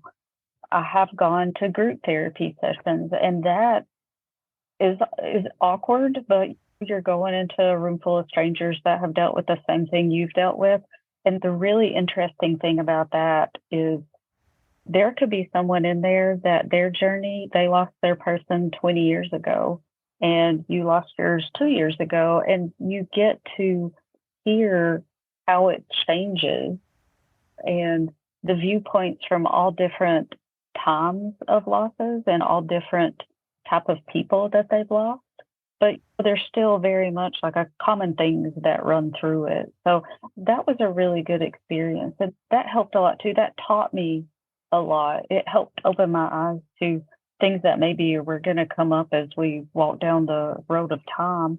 And of course, for me, I make stuff whenever I paint or make bracelets or whatever it is I'm doing. I'm always crafting something that I'm always thinking about my sister when I do that. And so for me, that's just another way for me to get the emotions out or feel like I'm doing something to attribute to her or whatever. So that's been a good thing. And I try to talk as much as I can to people that I trust about her or about the situation because I feel like the more that you can talk and get it out there, get the thoughts or the feelings out of your body, then the better you are not to stifle it or try to keep it to yourself.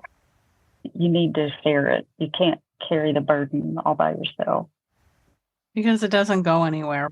And that's the thing. I think sometimes there's this thought of I'll just stuff it down and eventually I'm not going to feel this bad or it'll get better. And I will tell you that time does not heal all wounds. You have to actually work for that to happen. Time true. alone time's just time. It's going to pass regardless. So it's what you choose to do with that time that's really important. And I had you go on first on purpose. Like I said, I could have some ulterior motives through some of this, but you are a little bit older than the other two siblings here, but you're not as much older as I am, being old enough to be the mother. I'm 35 years removed from the two youngins sitting here, and you're only just about 20-ish, so a little bit less than 20 for probably Parker. But I love them hearing the difference of even where you're at in your life, being how maybe because they're younger still. And it's, I think, even though Parker may be 2 years ahead of you in his loss, age wise, I think you're imparting some nice thoughts to them about things that they can look to do as they get a little older and a little more settled in their life, that they might be able to incorporate ways to keep their sibling with them in their hobbies or their outlets that they do, because that is some of what you do. And some of it is, like I said, time's just time, but that brings life experience and stuff too, that I think having you address some of that, especially the willingness to do things like go to therapy. I think Parker and Sienna both would say at 18 years old when they lost their brother, that's a different lifetime place than being where you were when you lost her. And probably most of us as adults have been to therapy and stuff. A lot of kids have not. So they were at a different place, and hearing that you've taken these different steps. And as you go forward, we'll continue to decide what your steps need to be at that place in your journey. It's just helpful to hear another sibling say that is in a different place in their life, chronologically, so to speak. Well, thank you for saying that. I always suggest to anybody that I talk to that has lost someone, especially from suicide, to go to some kind of therapy. It is amazing what is in your brain that you are not being able to pull out of there until you have somebody that is a trained, licensed person that can help you walk through it. Yeah, I would suggest it. And I'm going to pick on Parker for just a minute, and I know he'll be willing to address it, but I think it was 2 Christmases ago that we talked briefly about the fact that he went to college 1 week after we had Alex's memorial. Started college, supposed to be one of the best times of your life. And here he was splayed open and probably numb and in a fog.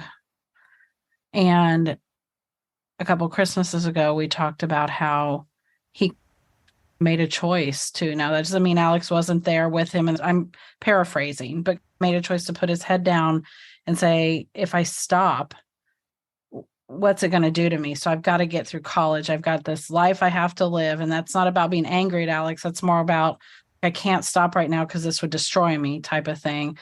And he said, I know at some point I'm going to probably have to more actively deal with it, but I just haven't. Is that fair to say, Parker? Is that fair to say that? And he said, at some point it'll catch up to me, or I'll have to choose to do something else with it. But I just chose to, like, I'll just paraphrase, stick it in a box and say, I know it's not going anywhere, but I can't do it right now. Is that kind of fair? Yeah, it's me or something, because I was going to lead off with it's like I do. Yeah, exactly. But no, I was going to lead off with talking about how, it was just 2 weeks before I was going to college when he passed away. And it was a big deal because I was playing baseball, and that was a huge deal to me because my high school, my summer teams didn't really do a good job of trying to market me and get me onto teams. And so I was busting my butt to do it myself and emailing college coaches, try to get into tryouts. And I did. I got into a school and ended up getting onto a team. And I was super excited not only to do that. Baseball was me and my brother's thing. It wasn't just I played baseball, it was I got to play baseball with my brother. And that was what made it so fun. So the fact that, and I know he wanted to do it too, but he had just decided he didn't want to and wanted to pursue more of a fun version of college. He wanted to party. And the fact that I got to do it, I was like super excited that one of us got to do it. And I was excited that I got to share that with my brother. And so when he passed and that happened, I didn't even really know what to do. I had my high school college counselor telling me that we can help you take a year off, all this kind of stuff. And I was like, I'm going to give up my dream of playing baseball. And so I went ahead and did it. And I'll say that year in high school, I was used to making good friends, trying to make as many friends as I could. And I was somewhat popular because I was good at baseball and I had a popular friend group. And in college, as soon as I got there, I was the complete opposite. I didn't make friends. I was friends with my roommate, my teammates, the one person from high school who went there. And that's about it. And I was pretty much numb. And I because baseball was so crazy at the school I went to, it was like a full-time job. And the school was actually very tough too, a very tough private liberal arts school, that I didn't have time to focus on grieving. And I had an awful time that year, and just an awful time mentally. And I knew it, that I had to do something that summer. And I had several conversations with my mom about it, and finally had to call my coach and call it quits. And that was a big deal for me, a huge deal for me, because I was giving up on something that I was doing my whole life. And I thought I would, eventually I could have possibly gone on to play professionally. And that's what I wanted to do. But doing that, I was like, everything, I at least knew that I needed to make a change and that everything was already different. So I might as well act like it's different. And so I decided that was probably the best, looking back on it, that was probably the best decision I could have made for myself, because I don't know how else I would have improved my mental health doing that. And in a way, that was a therapeutic thing for me, because it cleared up a whole lot more time for me to grieve and be around people that cared about me. Because the way I get therapy is through talking with my friends and my family. And I also I'm a very solitary person from time. I like my me time. So I do a lot of self-thinking then and what I need to do to better my mental state. And I'd never been to therapy. I've thought about it. It's always an option. And I still think about it today about there may be a time where I need to go, and that option's always open. And to myself, I'm keeping that option always open, but I've just never really felt like have fully needed to. And I definitely don't think that's everybody's situation, and that's a healthy way to go for everyone. But in my situation, that was exactly what I needed. And yeah, like I said, later in life, I may need to go to therapy or something like that, but that isn't really how I've dealt with it. But I do want to also say, Cara, that I really appreciate your perspective on that, because it does make me think about it some more as well. If I do end up needing that kind of thing or want to explore that and to see the results. So there's no shame in it. Some people feel like going to therapy is a sign of weakness, but I always tell people there's no weakness in it. There's no shame in it. Sometimes you just need somebody to help you sort your thoughts. Your brain just gets so jumbled. But good for you for knowing that you needed some time for yourself and you needed to focus on your own mental health and your heart. And I hate that you gave up on your baseball dream. That was a huge decision. It's important that you're healthy. Yeah, exactly. That was my thought as well. I could just be miserable and in this awful state, or I could give up on something that could be small in the grand scheme of things. And I'm glad I saw it like that, because I think it's easy for people to not see it like that, especially in that situation, because there's so much going on in young adulthood that it's so easy to get caught up in everything else and think that everything else is more important than what you're doing right there is. Your mental health and whatnot, and that time in dealing with it is by far the most important thing for you to grow, not only in your grieving process, but as a person in general. I think it's important as a young adult in general to do things like that. I agree. And I think that thanks both of you for saying what you have in Sienna too, because you talked about support groups with like that you're looking into some support groups and would like to see some more sibling options. And I think that often things like support groups are overlooked as therapy because you're not going and sitting on a doctor's couch. But talk therapy can be really helpful in the beginning as a safe place to go and talk about it. But as far as actually being an active griever, having other grievers that understand your loss, and I think that's really important, because just a general grief group just touches the surface, right? You have to get into a grief group, and I'll be more specific, that isn't just suicide loss, but that might be specific to your loss. So a sibling's suicide loss group, right? The good part about today's world is we have this wonderful invention called Zoom and other places to meet and other rooms online. And so it's opened up this whole world of possibilities where people can connect with other like grievers. And I think that I know for myself in the mom community, I have seen women grow in their grief, which I'm looking, I have Kleenex, we're okay. What I try to provide in the support communities with my moms is what I didn't have, what I couldn't find.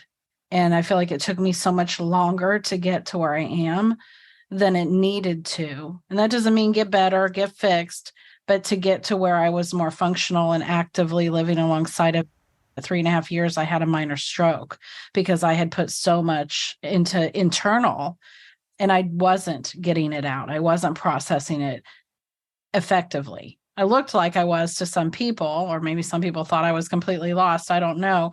But I know that I'm now seeing moms that are 1.5 and 2 years in that are functioning on a level that I felt like I should have been at that point. And it took me to 4 years or whatever.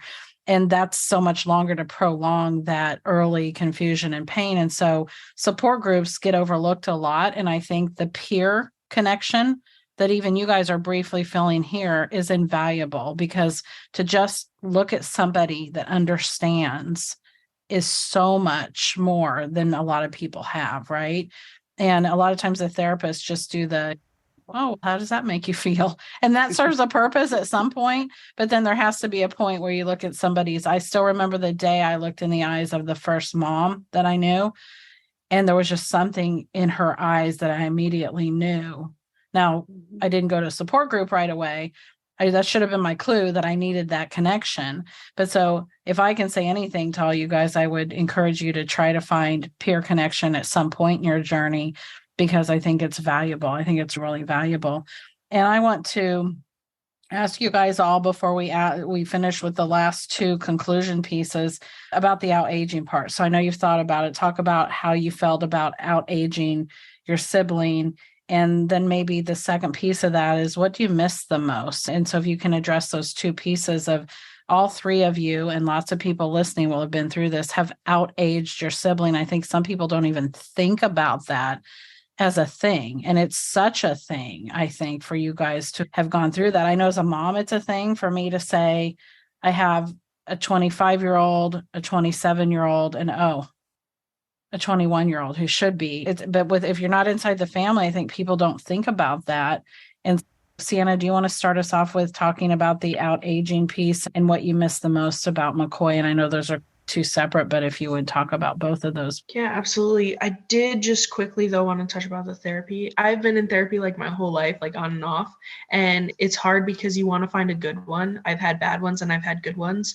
And so I always encourage people to at least try talk therapy, because it can really help if you have a good one, and not to give up just because you find a bad one. Because so I've had bad ones, but I've also had good ones, like this most recent one that I've had lately. She really has given me a lot of tools to be able to cope with everything that's going on, like breathing tools and things like that help with the anxiety, the panic attacks, things like that. I haven't had a panic attack in quite a while, which is crazy, because for the first year I was having panic attacks like multiple times a day. So talk therapy can be really good, but if that's not necessarily for you, there's other things that can work. Like art therapy is one of the things that I'm trying to get into now, is working through my emotions with art. And I also want to I wrote down EMDR because I want to try that for all of the things that I'm not remembering. Out-aging. Yeah. As far as that goes, it's been a struggle, because my birthday used to be my favorite like I always said, it's my favorite holiday is my birthday. It would be like my birth week, my birth month. Like I legit went hard in October, and that was like my thing. Like, it's my birthday, I'm getting another year older, this is awesome. And now it's so different, and I like avoid it. I avoid my birthday as much as possible, because I just don't like it anymore, because it's just another reminder of another year without Macoy. So peer therapy can be really good, because that's something that I'm searching for right now, is someone close by physically to me that I could be like, hey, like, you get this. Let's talk about this. I try to go to the cemetery a lot to visit Macoy. I haven't in a while, so I'm going to go tomorrow. I go because it's very peaceful there, and it helps me be able to talk to him in a private area without my parents being right there. I think out-aging him has been very hard, because leading up to, there was, like Parker said earlier, leading up to, you're catching up, and that was the first year, was another year getting closer to his age. And then the next year was becoming his age. And then the next year was being older than his age. And on top of that, being older than him at 21 is super hard, because like I said, he was struggling with alcohol because of the military, and everyone's first thing when they talk about 21 is, oh, you're able to drink now. And I'm just like, I don't drink. The more people say it, the more it gets me angry about it, and the more I don't want to do it. And so since the first year of becoming closer to McCoy's age and then surpassing his age, and all of it has just sucked. And so now I'm working on trying to be more okay with my birthday, but it's each year is another reminder of another year further from him, because he's still in 2019. And so every year past that is just that reminder again and again. And it just feels like it hurts more and more. And people are so happy, and they're like, happy birthday. And it's, I'm not happy. And so I'm working on that. That's something that I'm aware of and I'm trying to get better about. But surpassing his age is something that most people don't understand. They don't get, because people don't think about that. Because the timeline of everything that's supposed to happen is your grandparents, your great grandparents, if you have any, if you're lucky to have them, they're supposed to go first. In the chronological line of order, that's when you start to lose your siblings. Once you're already established as an adult, that's when it's supposed to happen.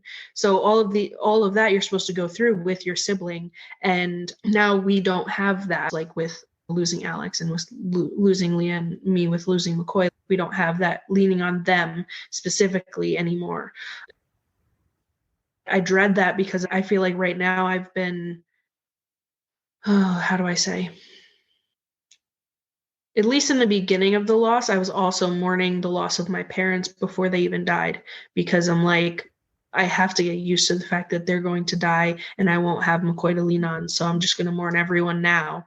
I've gotten a lot better about it now, but it's still there. It's still like this looming thing that's, they're going to die and I'm not going to have McCoy there with me. And now I'm going to have to, so I've been working on my tools and coping mechanisms to try and prepare for it, but nothing prepares for loss. So it's hard, but I feel like not enough people understand that I used to be super happy about my birthday and now I'm not. And they don't get why, because they're like, you're still here. And I'm like, well, yeah, I'm still here. That's the thing. It's not that I don't want to be here, because I do want to be here, but it's just, I'm still here and he's not. And that's the part that hurts. So I don't know if Parker or Cara, if you guys have experienced that too. I've also noticed it's different with people who are older siblings and lose their younger sibling because they don't have that surpassing of age. So I don't know if you guys have experienced that too, but it's been hard. Yeah, no, I've definitely experienced exactly what you're talking about. And I think it's very similar because, yeah, you mentioned I have an older sister. I'm the youngest. It was me, then my brother, then my sister. But I don't really have at all the same relationship with my sister that I had with my brother. We never, it's not that we didn't get along growing up. We weren't on bad terms, but I guess we didn't really get along. And it's the same way today. I love my sister for being my sister, but I would not be friends with her. We're too, and it's not that she's a bad person or I'm a bad person. We don't get along as friends, not at all. So she's not, in a way, yeah, it's a completely different dynamic. So I completely understand that, because, yeah, I wouldn't text my sister about the stuff that I would have reached out to my brother about, or vice versa. And as far as out aging goes, I completely agree. I think with me, a lot of it is like the milestones in my life. Like even just the fact of, like you said, 21. 21 is just a big deal. It's you're really grown up. So many responsibilities are coming in. That happens at 18, but 21 is the true, like, becoming an adult. And I am every year I feel a little bit of sadness that I don't get to experience it with my brother. And maybe he wouldn't, because the last couple of years he was alive, he wasn't around all the time because he was at school, but he'd be back home in the summer or something, or I'd hang out with him, or I'd go see him at college. But I even miss the simple texts, like happy birthday, like just that, or a phone call or something like that. Those I miss so much. They make me so sad that I don't get them anymore on everything big, including, yeah, when I graduated college. That was a big thing that happens. I think about, like, when I'm going to go get married someday. I think about that a lot. Like when I get married, just every big milestone that comes up in my life, like one of the first things I think about is, man, gosh, I wish I would be experiencing this with my brother.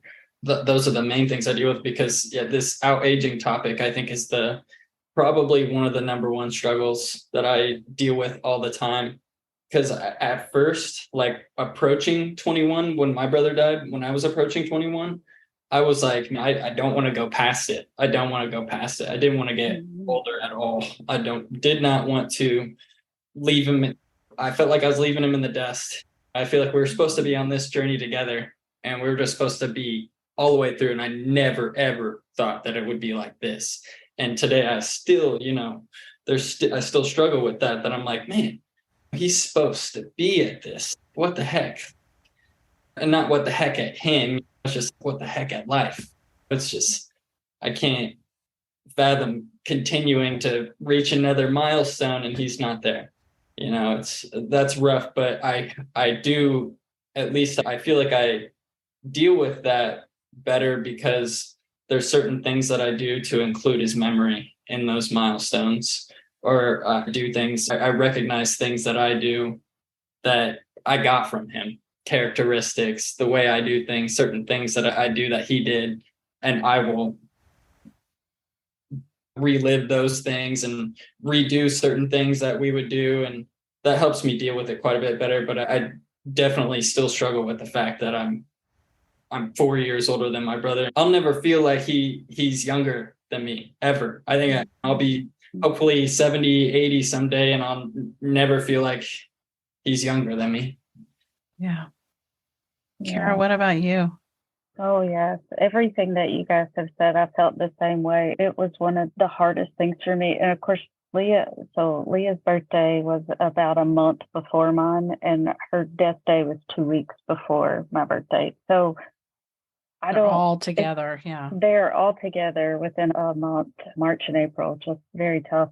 But it's hard to celebrate your birthday because it's so tinged with everything, especially for me being so close to when she passed away. It's like an overlay over it. It's just tinged with sadness. And yes, I'm thankful every year to have another year, but it is hard because I am separating my age from hers.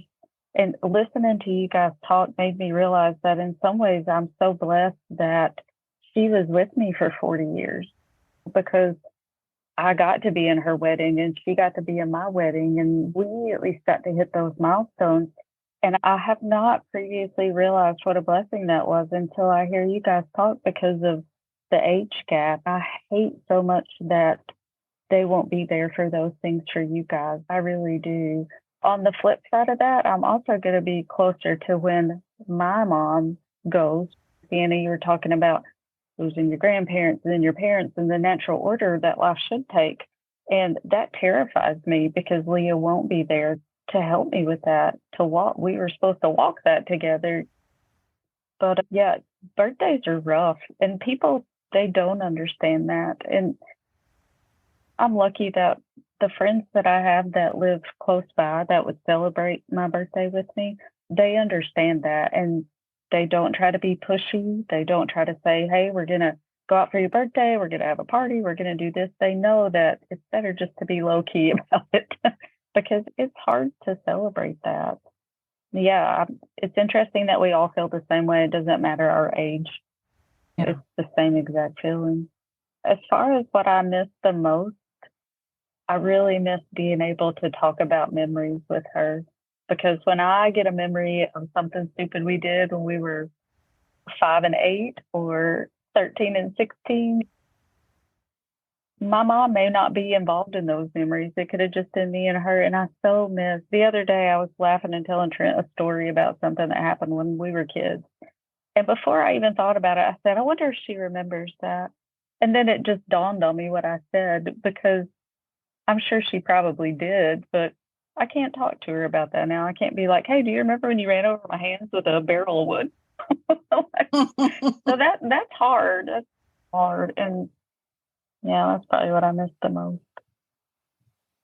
Yeah, I have a poem about the loss and everything like that. And one of my things is when I lost him, I lost the memories that we've made together, because there'll be times where I'll be like, yo, Mom, remember when this happened, when McCoy did this or whatever? And they're like, my parents are like, no, that didn't happen, or it didn't happen that way. And I'm like, no, it did. If he was here, he would say it. And so I totally get that. The missing the memories is a huge part, because I heard a quote once. This is huge. I heard a quote once that said, when a child loses a parent, they're losing their past. When a parent loses a child, they're losing their future. But when a sibling loses a sibling, they're losing both. And so I think that really reflects it, because we had our whole childhood with them up until the age that they passed. And we were supposed to have the rest of our lives with them, and that's gone too. So it's like we're grieving all of our past memories that either they might have that we don't have. Like maybe there's something that that he would have remembered that I don't know about, because he's 2 years older. He might have remembered something I don't. Or all of the milestones, like you're saying, that part, all of the nevers is so hard, because it's, I graduated college, he was supposed to be there. So things that I did, like I brought my tiny little cardboard cutout of him, and I took him on stage with me, and I was like, yeah, like I was still trying to celebrate. And I took pictures with him, because that was a thing we did. I would take pictures, or we would take pictures every year for the first day of school. So for my graduation, I went to the cemetery, and I was like, listen, just because you're a stone now, like I'm going to still take pictures. I can't not do the tradition.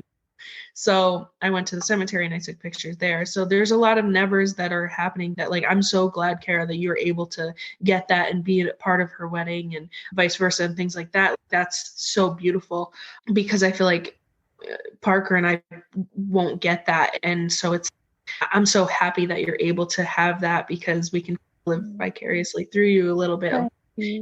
Those are the things that we're going to miss out on. And there's still milestones that you're going to miss out on too. It's all of those nevers of, I'm not going to be an aunt. Macoy will never be an uncle.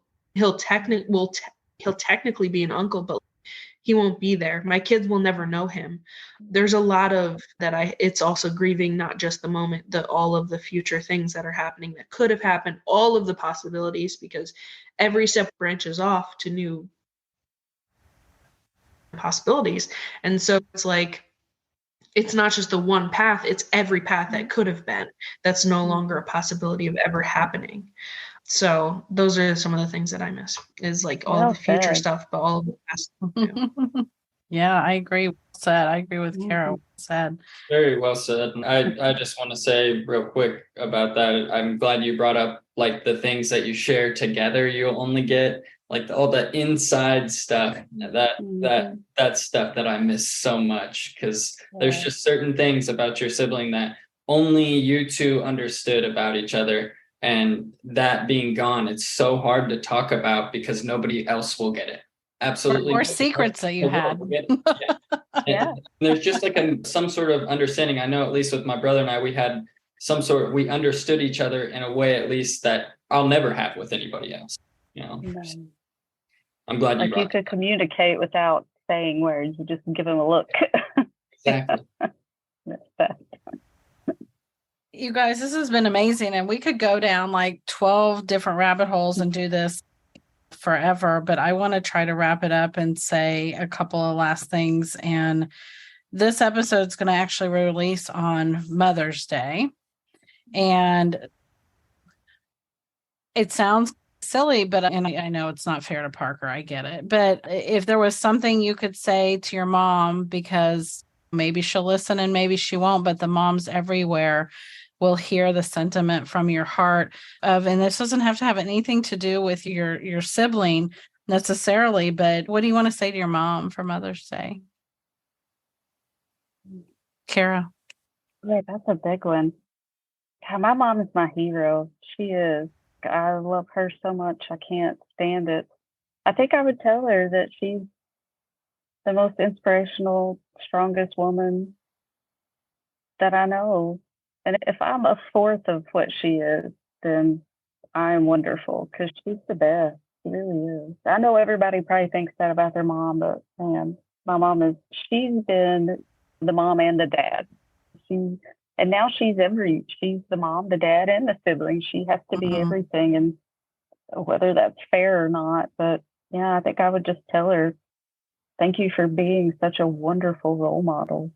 And she's my hero. So. I love that. And I'm sure she thinks you're every bit as much as that from a mom's standpoint. But this is why I'm having you guys do this, because every mom listening to this is going to touch their heart just to hear you guys talking about your mom, unless Parker wants to be muted during this. Sienna, what would you say to your mama? Hopefully she's not listening, but she can listen. She might be eavesdropping. We never know. But honestly, just that I really love my mom and my dad. I really appreciate both of them. I literally would not be here today if it wasn't for their support throughout this, because losing Macoy has been the hardest thing I've ever had to deal with. ever and probably ever will. And so them being there for me has been such a huge part in why I'm still here, because I wouldn't have lasted. I would not have made it. So that's a huge part of it. But also I want to say I don't know. I don't know how to say this. I guess allow me to have more space to grieve, which is not even their fault. It's just that in my internal, I feel like I have to give them all the space to grieve. And so I don't allow myself enough space. So part of it would probably be like giving me the opportunity to feel it without feeling like I have to put it on the side burner to take care of them, which isn't, again, not their fault. It's kind of society's fault. But that's a part that I've definitely had to deal with lately, is trying to figure out how to grieve on my own without it being washed down by their feelings. So that's something that I should talk to them about. But other than that, like, definitely just them being a huge support has kept me here, and I'm grateful for that, because I do still want to be here. Yeah. Parker. Yeah, thanks for bringing this up, Mom, because one thing that a lot of people or listeners don't know is my mom never asked for appreciation or anything like that, or anything ever in return from me, or has ever done that for me and my siblings. From my perspective in my life, my mom it's always just been about us, me and my siblings. Everything, every decision she's made, it's always, whether it was the wrong one or the right one, I know that the intention was to put us in the right place or get us the right tools to succeed in life and try and deal with this life, because it's so hard. And I hardly ever get to say how appreciative I am and grateful for my mom, and how proud I am, how far you've come and helping other people. That's incredible. I hear from people all the time. Like the last time I was on the podcast, I believe there was somebody else it was a roundtable type discussion, and my goodness, there were so many good things people had to say about you, Mom, and I already knew them, but it was just amazing to hear that you've touched other people like you have me. And I couldn't, like Cara was saying, my mom's definitely my hero for sure. And it's my mom, and then my brother was second, my guides in life. I couldn't be more fortunate with those two people, having my brother have been in my life for so long, and my mom being there all the way through. And I don't know what kind of person I would be without her. So I'm so thankful. And anytime anybody says good things about me, I immediately think about my mom. Oh. Thank you. Oh, thank you. Okay, that was Mother's Day for the next 10 years wrapped into. Oh, yeah. Beautiful. Pretty amazing kid. There should be Amazing Kid Day, I think. So there you go. Thank you, Parker. If you guys had one piece of advice to give I have to move past that, or I'm just going to sit here and cry, guys. If you had one piece of advice to give to other siblings or parents listening, what would be that piece of advice? Parker, go ahead and start. Yeah, one of my things that I wrote down during this was, wrote the question down, what would I do different in my grieving process? And there's definitely quite a few things I would do different, but I think the key thing would be to know that it's all right if you don't have it figured out. The whole thing about it was, I was like thrown off completely, because it's obviously a huge surprise when a lot of times it's a huge surprise when they take their own life. It hits everyone at an awful time. And so it throws your whole life in a mess, and it's going to happen. And it's okay for it to be like that, because I've said before, there's no script for that type of thing, and everybody's going to be in a different situation. And I would urge people to get as many perspectives as you can from people, so that you can take pieces from people and put them toward your situation that fits you best. I like to do that just in life in general, just listen to as many people as possible so you can take what you can to help better yourself. At least take what fits you best, if that makes sense. Yeah, it does. That's great advice. Thanks for that. Sienna, what would be your last piece of advice if you had advice for anybody listening? Honestly, talk about it. That's one of the biggest things, is talk about it, because I've had people tell me, like 60, 70 years old, that they lost their sibling to suicide years ago and never said anything to anyone ever. And I feel like that's so heartbreaking, because it's like they were here at one point in time, and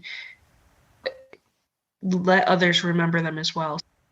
Talking about your sibling is huge, especially talking about the loss too, because I feel like suicide is still super stigmatized. And so a lot of people, I know at first I was scared. I was like, why do we have to tell anyone the method at first? And now I'm like, I see why it's so important to talk about it, because so we can prevent more from happening. Because as siblings, as one of the biggest things is, as survivors of sibling suicide, we are at higher risk of suicide ourselves. So talking about it, getting more people involved to understand what we're going through is huge, because it can be the difference between our saving ourselves too. Getting help is huge in any way, whatever that looks like for you. Parker said talking to his friends, that's huge for him. Cara talking to your mom and receiving the EDR therapy, that's huge. Me with therapy, I had to go through grief therapy for the first year and a half afterwards, because I had never had a loss so big, and it throws your whole life off. So acknowledge it, talk about it, and take time for you, what's best for you. That's something that I had a hard time with, is figuring out what's best for me, because I was so worried about everyone else and taking care of everyone else, specifically my parents. What do they like? How can I help them? How can I make them feel better? The first couple of years first year specifically, I was writing birthday cards from both of us. I was giving gifts from both of us. And now, like, they have told me, like, you don't have to do that. Just figure out what's best for you, because in the end, you need to figure out what's healthy for you. Thanks. Cara, what would be your one piece of advice?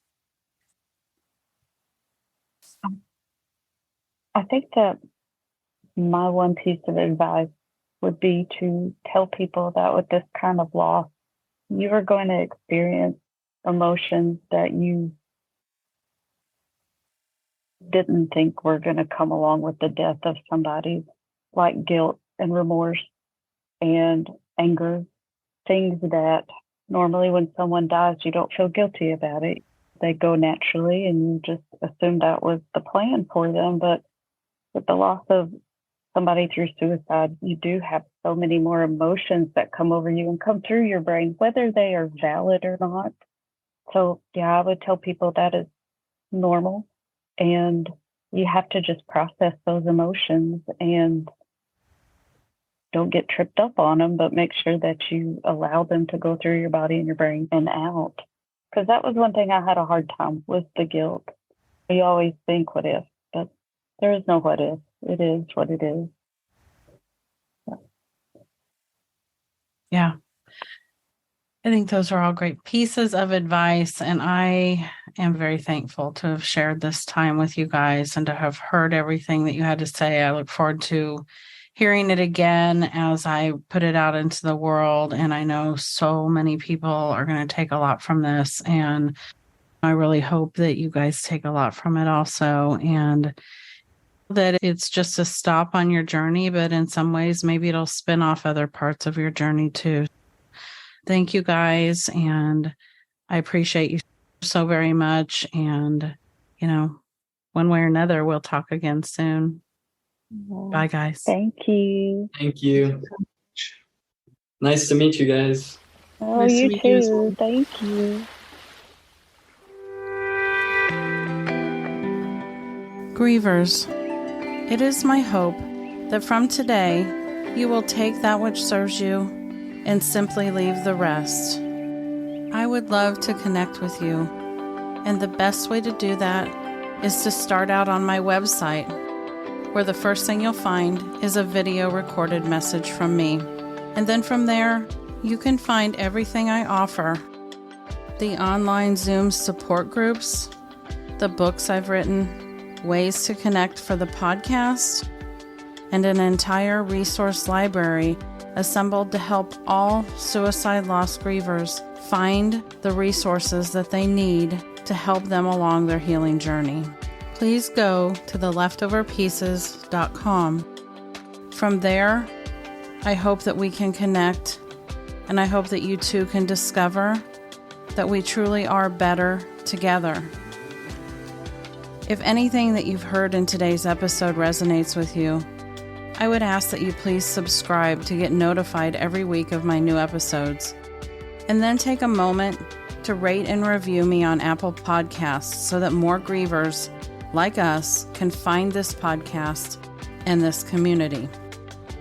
It is from my own experience of finding myself sitting amid the leftover pieces of my own shattered heart that I can tell you that while it seems impossible in the early days, it is possible to put those pieces back together and be okay again. And every week, we'll be right here, providing more comfort, hope, and community. So until next week, I'll sign off today with some words from one of my Alex's favorites, Peter Pan. Never say goodbye, because goodbye means going away, and going away means forgetting. Grievers, no one here's forgetting. Talk soon.